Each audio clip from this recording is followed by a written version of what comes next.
The heads of 6 UN aid agencies are calling for an urgent renewal of a ceasefire in Gaza. The group said in a statement that the violence taking place in Gaza shows, quote, an utter disregard for human life, adding that hundreds of thousands of Palestinians have been ordered to evacuate once again but have nowhere safe to go.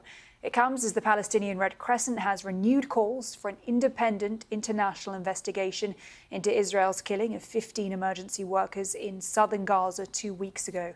The head of the organisation has described the killing as deliberate. Israel has admitted fault in its initial account, claiming that vehicles approached without lights was untrue.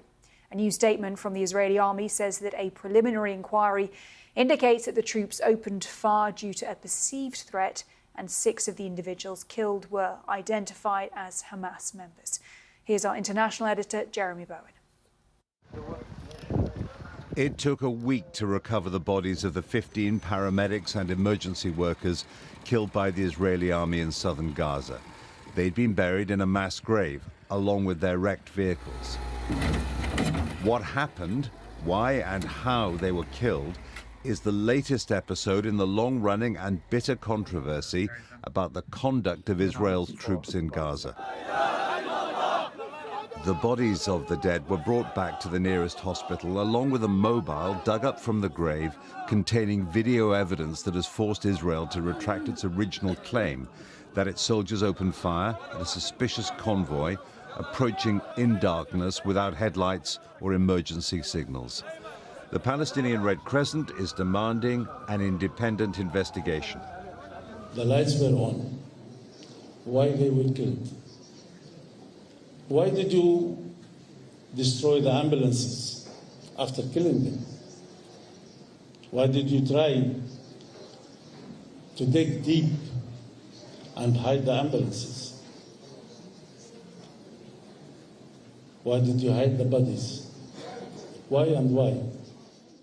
Rifat Radwan, one of the Palestinian Red Crescent paramedics killed in the attack, filmed a video in the last few minutes of his life that has raised all those questions. It was on his phone, found in the mass grave near his body. It shows that the convoy was clearly marked with emergency lights illuminated and men in high-vis clothing. The shooting went on for 5 minutes. Rifat Radwan's last prayers can be heard under the gunfire. Israel is still insisting, without offering evidence, that what it calls 6 Hamas terrorists were among the men they killed. Ehud Olmert, a former Israeli prime minister, questioned the official version. My judgment and my impression is that it smells. It smells of a cover-up. It smells of something that sounds and looks very bad for the way that the Israeli military unit conducted itself. This was the funeral of the Red Crescent workers.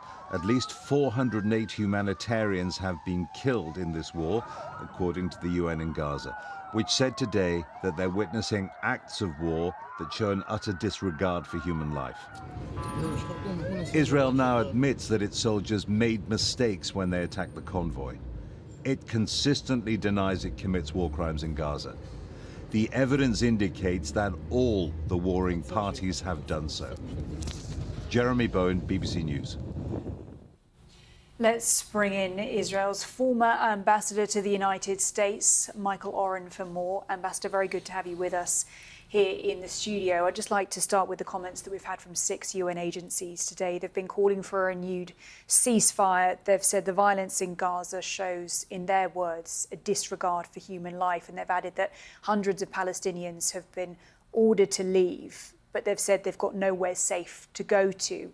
With Israel's renewed offensive in Gaza, do you think this brings both sides closer to a ceasefire? Well, good to be with you, Helena. What's just missing, I can hear from these UN pronouncements, is any mention of Hamas or the hostages that Hamas has kept under unspeakable conditions in Gaza. So they want a ceasefire. Everybody wants a ceasefire, but we want the hostages back. And just to have a ceasefire without getting the hostages back simply lets Hamas come out and retake Gaza. And in recent weeks, we've seen very large demonstrations by Palestinians against Hamas. And I think the UN should show some care for those Palestinians as well who have been living under Hamas oppression and understand that what has occurred in Gaza, and they're right in the sense that it's an enormous and immense tragedy for everyone involved. But this was brought on by Hamas's attacks on Israel on October 7th, by the massacre of 1,200 of our citizens, rape, beheading, and burning of our citizens, and the hostage taking of 252 of them, 59 of whom remain in captivity. We hope that 24 are still alive. And on that point as well, with the prospect, of course, those hostages still being in Gaza in those conditions, we know also that for the humanitarian situation there continues to be dire for everyone there. Do you think that meaningfully, that renewed offensive means that those hostages will come out? Well, it's a very hard question. I'm not a spokesman for the government.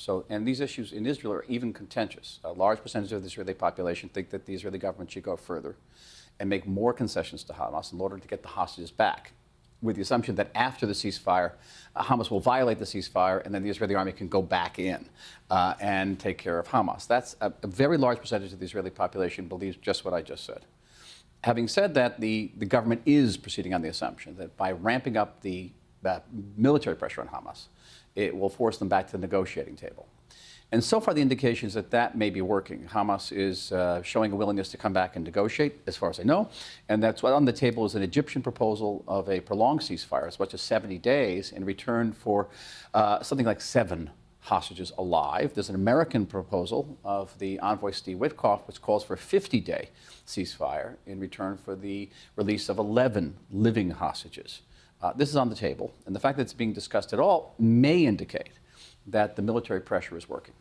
I want to talk about some of the events that we've seen recently in the Gaza Strip. The Israeli military changed its account of the IDF's killing of 15 emergency workers because of that video evidence that came to light. And the Red Crescent, when we've spoken to them, have said that they believe that aid workers are being targeted. After seeing the evidence, what do you think happened? Well, first of all, they got the version wrong. I saw the clip that was in the New York Times that shows that these vehicles were flashing red lights, but the Israeli military has also said that they knew that 6 of those people killed were Hamas operatives.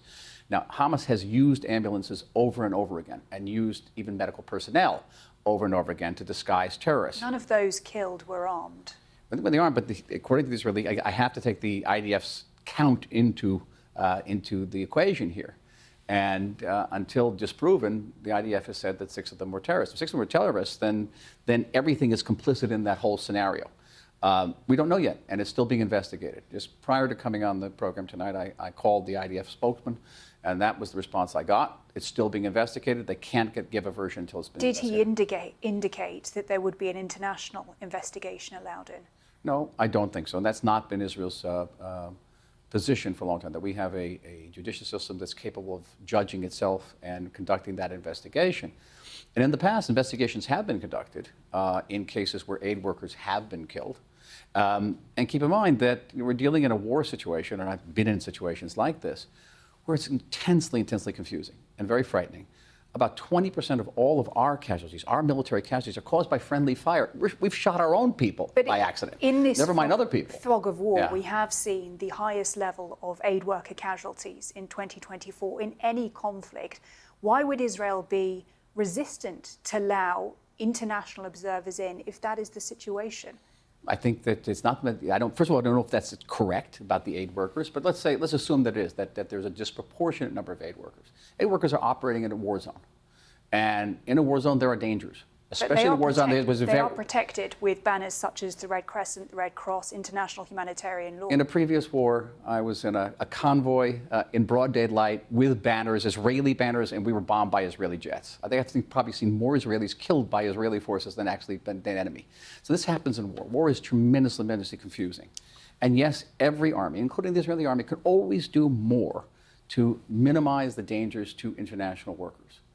But keep in mind, this is a war unlike any army has ever encountered, not only in a densely populated area of over 2 million people, a military force which at outset was about 30,000 terrorists. Now it's probably about 15 to 20,000 terrorists, and 500 miles of tunnels underneath. No army in history, certainly not the British Army, has ever encountered anything like it. Michael Oren, Ambassador, thank you so very much for being with us.